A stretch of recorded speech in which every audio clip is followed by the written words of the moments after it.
Avez-vous déjà imaginé ce qui se cache derrière le regard froid et mystérieux d'une icône, Catherine Deneuve? Surnommée depuis toujours la reine de glace du cinéma français, a fasciné des générations entières par sa beauté intemporelle et son aura inaccessible.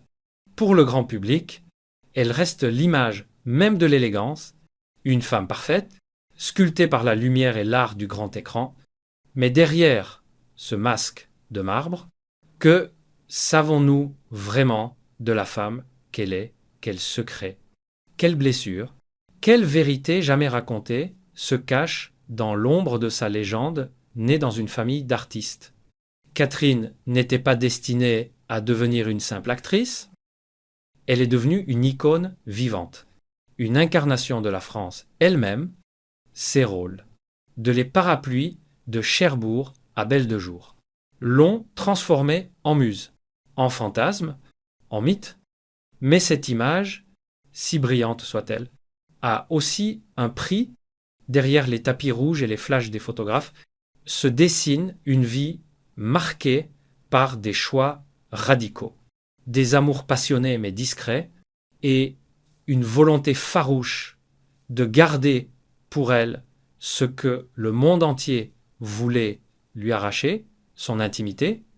Et si je vous disais que Catherine Deneuve a toujours cultivé une part d'ombre volontaire, qu'elle a refusé Hollywood, non pas par hasard, mais par choix, que ses prises de position sur la liberté des femmes et sur la sexualité lui ont valu autant d'admiration que de critiques féroces. Catherine n'a jamais été la femme lisse et docile que certains auraient voulu. Elle a préféré la complexité à la facilité, l'indépendance à la complaisance. Aujourd'hui, nous allons plonger ensemble dans la vie d'une femme qui a bâti sa légende en protégeant jalousement ses secrets, une femme dont le mystère n'a fait que renforcer le pouvoir de séduction. Préparez-vous, car ce que vous allez découvrir de Catherine Deneuve-Nest, pas seulement l'histoire d'une star, mais celle de mythes qui cachent encore des vérités inavouées. Catherine Deneuve, de son vrai nom, Catherine Fabienne d'Orléac, voit le jour le 22 octobre 1943 à Paris, en pleine Seconde Guerre mondiale. Sa naissance dans une famille d'artistes naissent, pas un détail anodin, son père, Maurice d'Orléac, est comédien de théâtre et de doublage, sa mère, Renée Simoneau, actrice également, est l'une des premières voix françaises de stars hollywoodiennes comme Olivia de Havilland. L'art, le cinéma, les planches, tout cela coule déjà dans ses veines dès l'enfance. Mais contrairement à ce que l'on pourrait croire, Catherine n'a pas grandi avec l'ambition d'être actrice. C'est sa sœur aînée, Françoise d'Orléac, qui attire d'abord les projecteurs. Catherine, plus réservée, plus silencieuse, observe, se forge une personnalité discrète, mais déterminée. Très tôt, elle comprend qu'elle ne pourra jamais se contenter d'être la petite sœur d'eux, elle devra créer sa propre légende. À l'âge de 14 ans, presque par hasard, elle apparaît pour la première fois à l'écran dans Les Collégiennes 1957. Elle n'a encore ni la présence magnétique, ni l'aura de star, mais déjà une élégance naturelle qui attire l'attention. Le cinéma entre dans sa vie comme une curiosité, pas encore comme une vocation. C'est au début des années 1960 que tout bascule. Elle joue dans plusieurs films. Mais c'est Les Parapluies de Cherbourg, 1964, chef-d'œuvre de Jacques Demy, qui change tout. Ce film musical, entièrement chanté, révèle Catherine au monde entier. Son visage, à la fois angélique et impassible, bouleverse le public. D'un coup, elle devient le symbole d'une génération, l'image vivante d'une France romantique, mélancolique, mais aussi moderne. Pourtant, ce succès fulgurant n'est pas sans douleur. Catherine vit alors dans l'ombre éclatante de sa sœur Françoise, déjà star montante. Leur relation, empreinte d'amour, mais aussi de rivalité, marque profondément Catherine. Le destin se chargera de trancher brutalement en 1967. Françoise d'Orléac meurt tragiquement dans un accident de voiture. À seulement 25 ans, ce drame laisse Catherine dévastée. Derrière son masque impassible, elle pleure une sœur, une amie, une rivale. Ce choc sera déterminant. Il la poussera à s'affirmer encore plus, à porter sur ses épaules tout le poids de leur héritage commun. Le cinéma devient alors son refuge, mais aussi son champ de bataille. Les grands réalisateurs la réclament. Roman Polanski, François Truffaut, Luis Buñuel, avec chacun d'eux, elle façonne une image unique, celle d'une femme froide, mystérieuse, insaisissable. Mais cette image, qu'on croira réelle, n'est qu'un rôle, une armure, qu'elle enfile pour survivre. Catherine Deneuve devient la reine de glace. Mais dans le silence, elle reste une femme blessée, en quête d'équilibre. Ainsi commence la légende. Ce n'est plus seulement une actrice, c'est une énigme. Chaque apparition sur grand écran alimente le mythe et chaque silence dans sa vie privée renforce son aura. Catherine a trouvé sa voie. Elle sera à la fois lumière et ombre, star et fantôme, muse et mystère. Si Catherine Deneuve a bâti sa légende sur le mystère, c'est surtout dans sa vie amoureuse que ce voile d'ombre intrigue le plus, contrairement à d'autres actrices de son époque. Elle n'a jamais transformé ses histoires sentimentales en spectacle médiatique. Bien au contraire, Catherine a cultivé l'art de la discrétion, laissant planer les rumeurs, mais ne confirmant presque jamais. Pourtant, derrière cette façade glacée, se cache une femme passionnée qui a aimé intensément des hommes hors du commun. Sa première grande histoire débute avec Roger Vadim, célèbre réalisateur connu pour avoir découvert Brigitte Bardot. Catherine n'a pas encore 20 ans lorsqu'elle tombe sous son charme. De cette union naît son premier fils, Christian, en 1963. Mais Catherine, encore très jeune, ne souhaite pas s'enfermer dans le rôle traditionnel d'épouse. Elle choisit de s'éloigner, affirmant déjà sa volonté d'indépendance, un trait qui marquera toutes ses relations futures. Quelques années plus tard, c'est une rencontre qui va changer son destin intime. Marcello Mastroianni, le séducteur italien, véritable légende du cinéma, entre c'est une passion discrète mais profonde. De cette relation naît une fille, Chiara Mastroianni, en 1972. Catherine refuse pourtant le mariage, refusant encore une fois de se laisser enfermer dans un carcan. Sa relation avec Marcello restera marquée par l'admiration mutuelle, mais aussi par une certaine distance, fidèle à son caractère insaisissable. Mais Catherine ne s'arrête pas là. Au fil des années, son nom est associé à plusieurs personnalités, des réalisateurs, des écrivains, parfois même des hommes politiques. Parmi eux, on évoque François Truffaut, Yves Montand, ou encore des figures plus discrètes du pouvoir parisien. Toujours, Catherine garde le silence.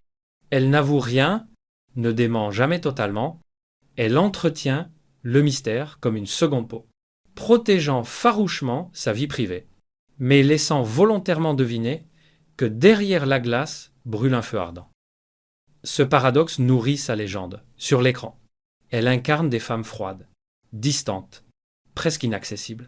Dans la vie, elle choisit des hommes puissants, charismatiques, parfois instables, comme pour tester les limites de la passion. Catherine n'a jamais voulu être une femme rangée. Elle a préféré les amours intenses, parfois éphémères, mais toujours marquantes. Ce choix de liberté a cependant un prix. Elle a souvent été décrite comme une femme solitaire, difficile à approcher, parfois même insaisissable pour ses proches, mais est-ce là sa plus grande force? Catherine a refusé d'être définie par ses relations, contrairement à beaucoup d'actrices de son époque. Elle n'a jamais voulu que l'on dise d'elle la femme de. Elle voulait être Catherine Deneuve. Tout simplement, indépendante de tout homme, même des plus célèbres. Avec sa fille Chiara, elle partage une relation à la fois tendre et complexe. Chiara grandit dans l'ombre d'une mère mythique, mais aussi d'une père légendaire. Catherine, consciente de ce poids, tente de lui offrir une vie normale, loin des projecteurs. Mais le destin en décidera autrement. Chiara deviendra elle aussi actrice, héritant de cette double lignée artistique.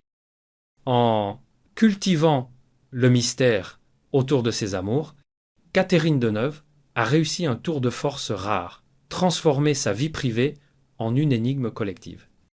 Chaque silence, chaque non-dit a nourri la curiosité des médias et du public, mais Catherine, imperturbable, a toujours conservé le contrôle.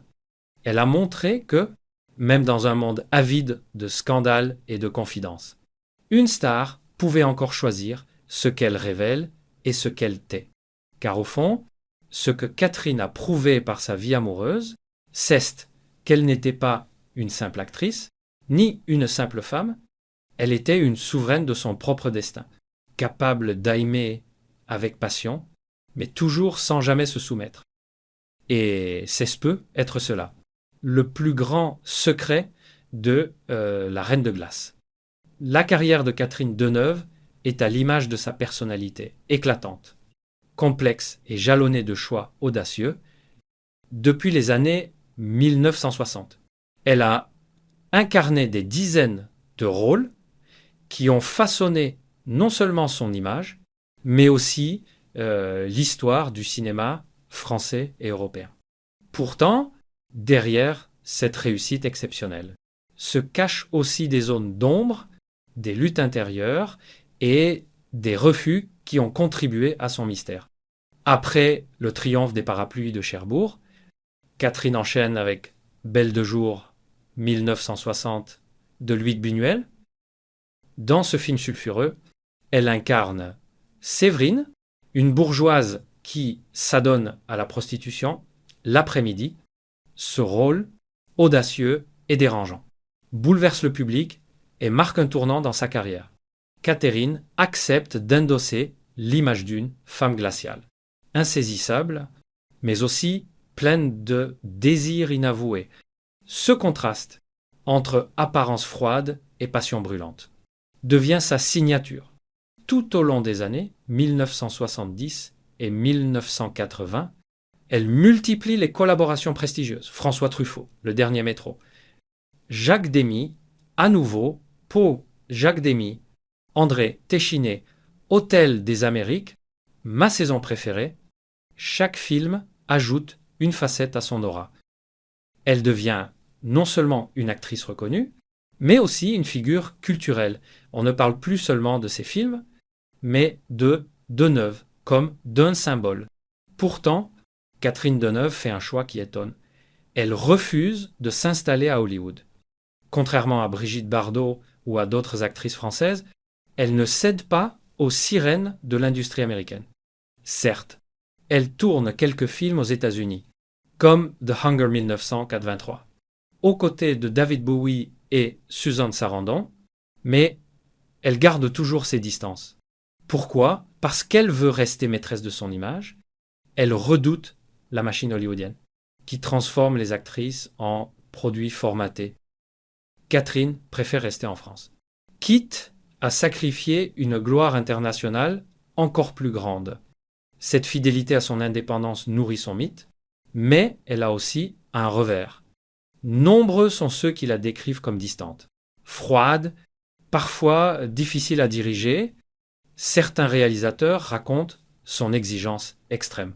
Sa volonté de tout contrôler, pour Catherine, ce n'est pas de la froideur, mais une manière de se protéger. le cinéma est son royaume. Et elle refuse d'y être vulnérable, derrière les projecteurs.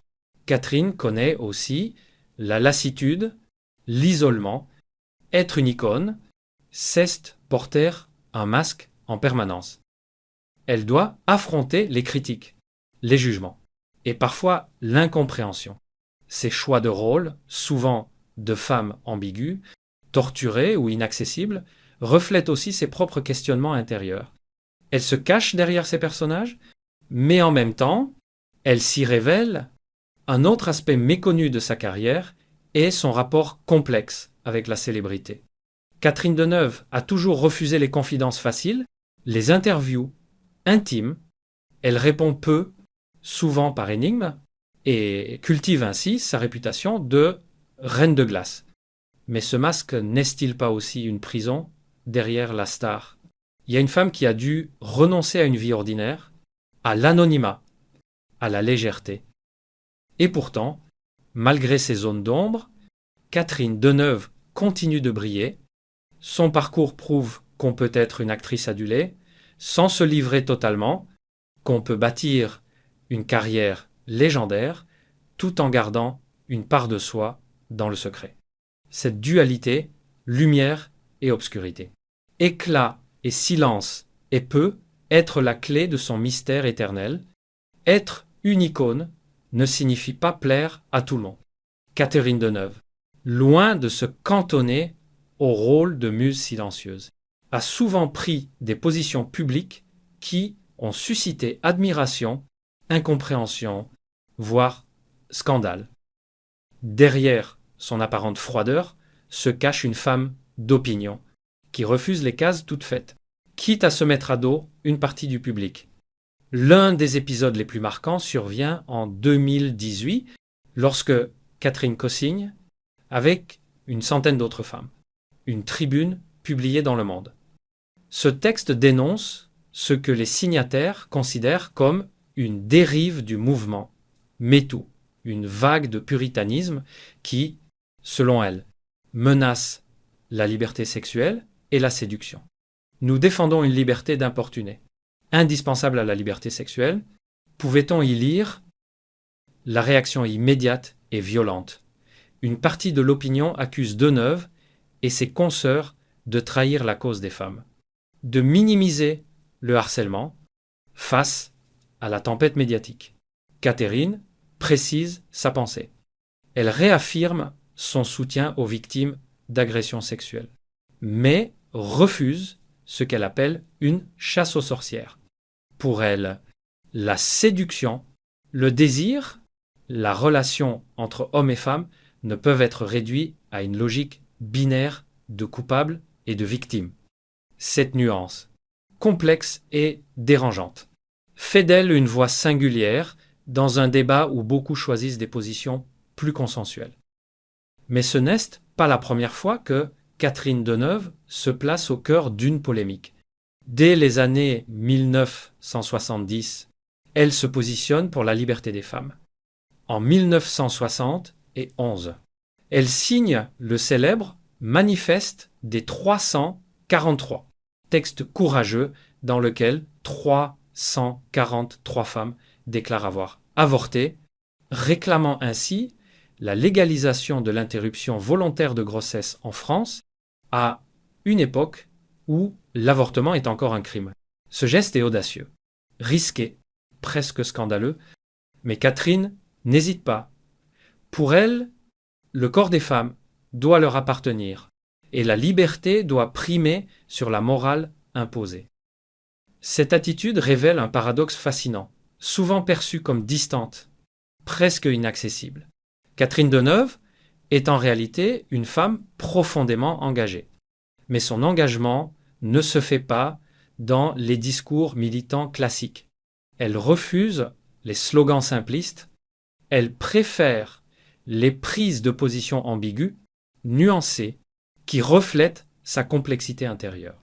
Certains voient dans ses choix une forme de provocation, d'autres une preuve de courage, car il faut du courage, à 70 ans passés, pour oser remettre en cause la tendance dominante, pour défendre une vision impopulaire. Catherine n'a jamais cherché à être aimée par tous. Elle a préféré rester fidèle à sa propre vérité. Ces polémiques révèlent aussi une part de sa philosophie de vie, l'importance de l'indépendance. Catherine Deneuve refuse d'être récupérée, cataloguée ou instrumentalisée par un mouvement. Qu'il soit politique ou culturel, elle ne veut pas être le drapeau de qui que ce soit. Elle préfère être une voix singulière, parfois isolée, mais toujours libre. En définitive, les prises de position de Catherine Deneuve montrent qu'elle est bien plus qu'une actrice de légende. Elle est aussi une intellectuelle, une femme de conviction, même lorsqu'elle provoque, même lorsqu'elle choque. Elle oblige à réfléchir, à sortir des certitudes, et c'est peut être là le rôle ultime d'une icône, non pas flatter le public, mais le déranger, le questionner, lui rappeler que la vérité est rarement simple. Catherine Deneuve n'est pas seulement une actrice, ni même une star, elle est devenue au fil des décennies une véritable institution culturelle, une partie de l'âme française, à travers ses rôles, ses choix de carrière, ses silences et ses prises de position. Elle a construit une figure à la fois lumineuse et insaisissable, comme une statue vivante. Elle fascine autant qu'elle déroute, ce qui rend son histoire unique. Ce n'est pas seulement son immense talent, mais aussi sa capacité à garder le contrôle sur sa propre image. Dans un monde où la célébrité exige toujours plus de transparence et de confidence, Catherine a osé préserver ces zones d'ombre. Elle a montré qu'on pouvait être une légende tout en restant une énigme. Elle a refusé d'être réduite à ses amours, à ses drames, à ses polémiques. Elle a choisi de rester souveraine sur son destin. Bien sûr, cette attitude lui a parfois valu des critiques froides, distantes, arrogantes, dit-on, mais en réalité, derrière cette façade se trouve une femme qui a connu les passions, les pertes, les luttes, et qui a transformé tout cela en art. Son masque de glace n'est pas un rejet de la vie, mais une manière de protéger ce qu'elle a de plus précieux, son intimité et sa liberté. Le parcours de Catherine Deneuve nous enseigne une leçon universelle. Il est possible de briller sans tout dévoiler, d'être admiré sans se livrer entièrement. Dans une époque saturée par l'exhibition, elle incarne l'élégance du mystère. Et c'est peut être cela qui explique la force de son mythe. Plus on croit la connaître, plus elle nous échappe, aujourd'hui encore. Alors qu'elle traverse les décennies avec la même grâce, Catherine Deneuve continue de susciter curiosité et admiration. Elle reste une figure à la fois proche et lointaine, familière et inaccessible, une contradiction vivante, mais aussi un repère, celui d'une femme qui, malgré les tempêtes et les jugements, n'a jamais cessé d'être elle-même. Et si, un jour, Catherine Deneuve décidait de révéler toutes ces vérités, peut-être découvririons-nous qu'au fond, le plus grand rôle de sa vie n'a jamais été au cinéma, mais dans l'art de préserver son mystère.